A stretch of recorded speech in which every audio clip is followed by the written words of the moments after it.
Hello students and welcome to my channel Anita Shiksha. आज हम पढ़ेंगे 10th क्लास की रेजोल्यूशन बुक का सेकंड चैप्टर जिसका नाम है भोली। और ये चैप्टर आपको बहुत ही अच्छा लगने वाला है क्योंकि इस चैप्टर को पढ़ने के बाद में आपको पता चलेगा कि किस तरह से शिक्षा जो है वो किसी व्यक्ति की ज़िंदगी में परिवर्तन ला सकती है और उसे आत्मनिर्भर बना सकती है। तो चलिए स्टार्ट करते हैं इस कहानी को। इसमें मुख्य पात्र हैं रामलाल, जिनका एक छोटा सा कुटुंब है और उसमें उनके 7 बच्चे हैं, 3 बेटे और 4 उनकी छोटी बेटियां। जो सब चौथे नंबर की बेटी है उसका नाम है सुलेखा और किसी कारणवश उसका नाम पड़ जाता है भोली। तो हम देखेंगे किस प्रकार उसका नाम भोली पड़ा।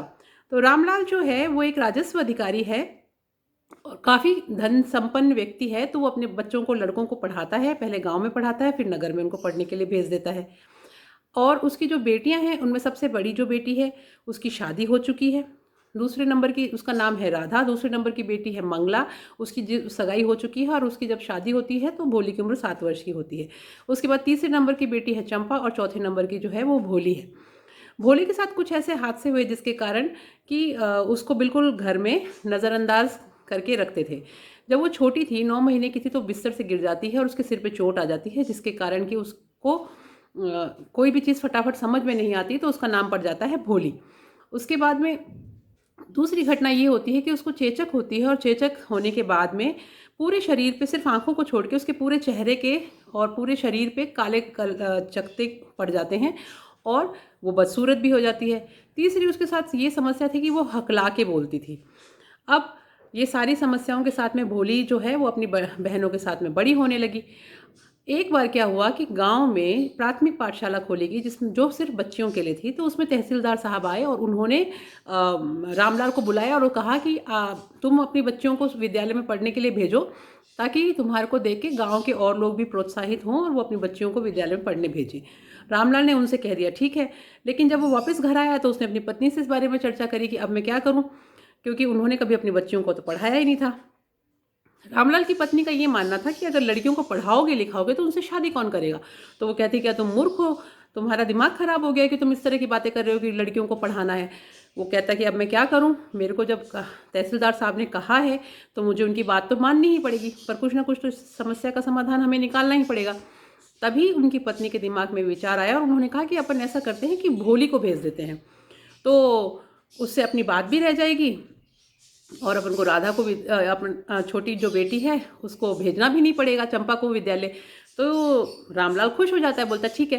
दूसरे दिन सुबह सुबह वो उठता है और भोली को कहता है कि चलो हम विद्यालय चलते हैं, और उसका हाथ पकड़ के उसको घर के बाहर ले जाने लगता है।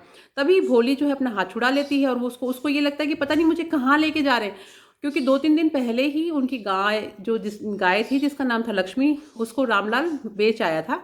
और जब वो उसको घर से लेके गया तो उसके गले में एक रस्सी थी, उसको पकड़ के वो ले गया था। उसी तरह से जैसे ही उसने उसका हाथ खींचा तो उसको लगा कि पता नहीं मेरे साथ भी कुछ बुरा ही होने वाला है, तो उसने तुरंत अपना हाथ छुड़ा लिया। रामलाल को बड़ा गुस्सा आया। रामलाल ने उसको कहा कि क्या कर रही हो तुम इस तरह से, मैं तुम्हें स्कूल ही लेके जा रहा हूँ तुम्हारे भले के लिए। तो रामलाल की पत्नी कहती है कि रुको, पहले मेरे को इसको थोड़ा तैयार कर देने दो ताकि इसके कपड़े वगैरह देख के किसी को ये नहीं लगे कि अपन इसका ध्यान नहीं रखते। रामलाल कहता है ठीक है। तो भोली को उसकी माँ जो है चंपा की कोई एक पुरानी फ्रॉक होती है जो उसको छोटी हो चुकी होती है, वो उसको पहना देती है, उसके बाल वाल बना के उसको थोड़ा तैयार कर देती है। तो वो थोड़ी दिखने लायक ऐसे लगने लग जाता है कि हाँ किसी किसी समृद्ध परिवार की वो बच्ची है। फिर उसको रामलाल विद्यालय ले जाता है और विद्यालय ले जाने के बाद में प्रधानाध्यापिका जी के पास में उसको छोड़ के आ जाता है। फिर उस जो टीचर होती है वो भोली को कहती है कि तुम एक बार क्लास में जाके साइड में कोने में बैठ जाओ। भोली आंखें फाड़ फाड़ के चारों तरफ देख रही होती है क्योंकि उसने तो कभी स्कूल देखा ही नहीं होता है। तो उसको लगता है कि ये मैं कौन सी जगह आ गई, लेकिन उसको बहुत अच्छा लगता है कि छोटी छोटी बच्चियां हैं, एक जैसे यूनिफॉर्म में कपड़े पहन के बैठी हुई हैं और कुछ चित्र बना रही हैं, कुछ पढ़ रही हैं, किताबें सी हैं उनके हाथ में जिसके बारे में उसको कुछ पता तो नहीं था, लेकिन वो बड़ी खुश हुई। चित्र बने हुए थे दीवारों के ऊपर, जिसमें इस तरह का घोड़ा बना हुआ था जैसा तहसीलदार साहब के पास था, जिसके ऊपर तहसीलदार साहब कई बार गांव में आते थे।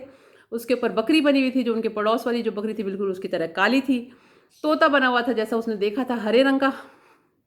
और ये सब चीज़ें देख के वो खुश तो बहुत होती है। तभी टीचर उसको बुलाती है और पूछती है कि तुम्हारा नाम क्या है। तो वो हकलाते हुए भ भ भ करके बोलती है भोली। तो टीचर को उसका नाम तो समझ में आ जाता है, फिर वो कहती है कोई बात नहीं, तुम बैठो।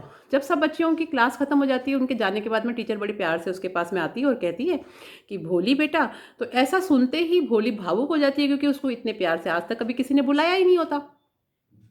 तो वो कहते हैं कि तुम घबराओ मत, ये स्कूल है और यहाँ पे बच्चियों को पढ़ाया जाता है, और मैं तुम्हारे को लिखना पढ़ना सब सिखाऊंगी। और फिर उसको एक किताब देती है जिसमें चित्र बने हुए होते हैं, और वो कहती है कि तुम इस किताब को लेके जाओ, और इसमें जो चित्र लिखे हैं उनके नीचे जो काले अक्षरों में नीचे मोटा मोटा लिखा है वो इनके नाम है। पहले हम इनको पढ़ना सीखेंगे, फिर हम इनको लिखना सीखेंगे, और धीरे धीरे मैं तुम्हारे को और अच्छी अच्छी किताबें दूंगी, तो तुम्हारे को पढ़ना आ जाएगा। भोली बड़ी खुश होती है और धीरे धीरे उसका मन पढ़ाई में लगने लग जाता है।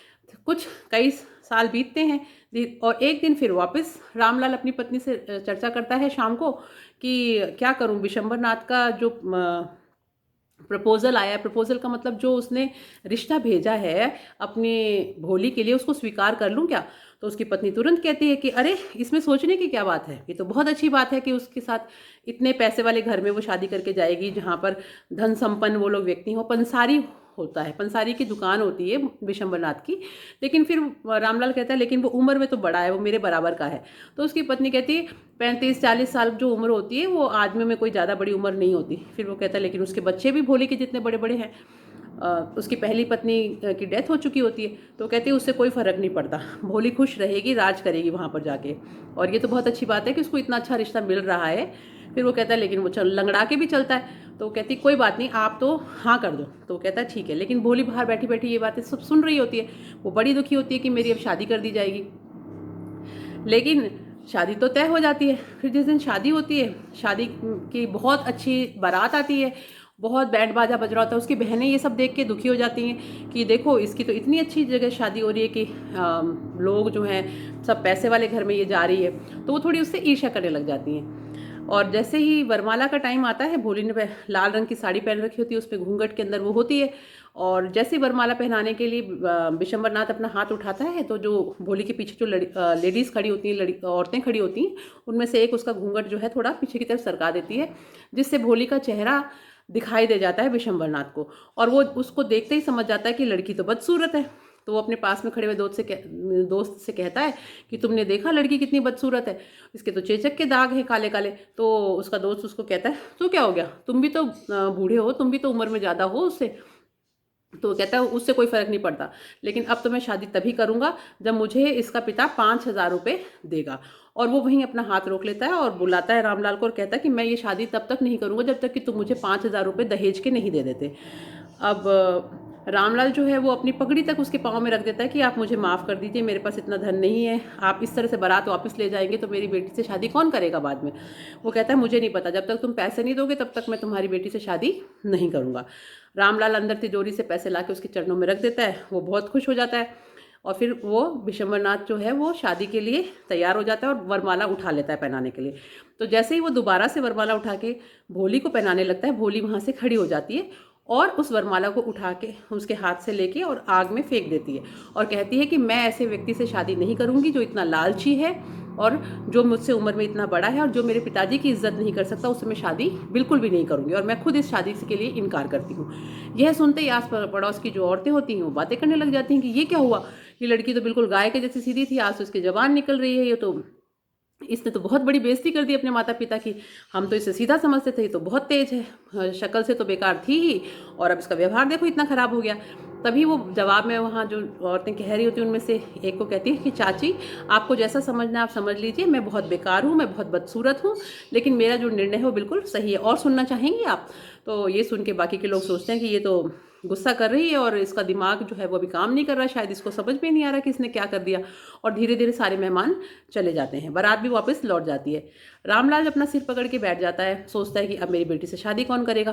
तभी भोली उसके पास आती है और कहती है पिताजी आप मेरी चिंता ना करें, मैं अब पढ़ लिख गई हूँ और मैं थोड़ा और आगे की अपनी पढ़ाई पूरी करने के बाद में गाँव के विद्यालय में ही अध्यापिका बन जाऊँगी, और मैं आपकी और माताजी की सेवा करूँगी, आपके साथ ही रहूँगी, मैं आपके ऊपर बोझ बन के नहीं रहूँगी। तो आप इस चीज़ से नाराज़ ना हो कि मैंने जो किया है वो गलत है, मैंने जो किया वो मैंने बहुत सही किया है।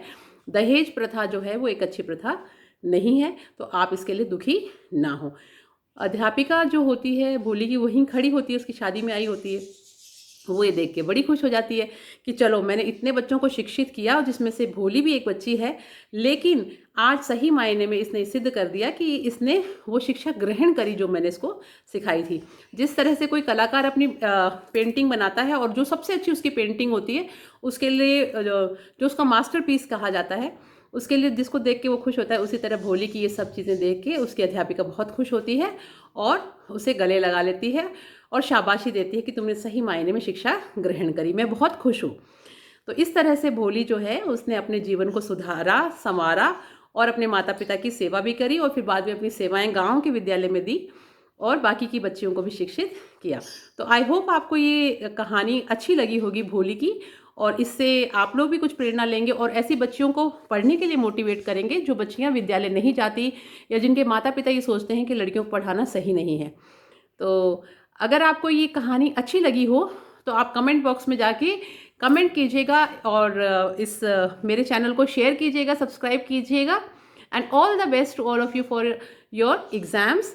एंड कुछ और भी अगर आपको पढ़ना हो या इस कहानी से रिलेटेड कुछ पूछना हो तो आप कमेंट बॉक्स में लिखिएगा, मैं उसके जवाब ज़रूर दूंगी। एंड नेक्स्ट वीडियो हम इसके इंपॉर्टेंट क्वेश्चंस करेंगे जो इस चैप्टर से ज़्यादातर बोर्ड के एग्जाम्स में आए हुए हैं।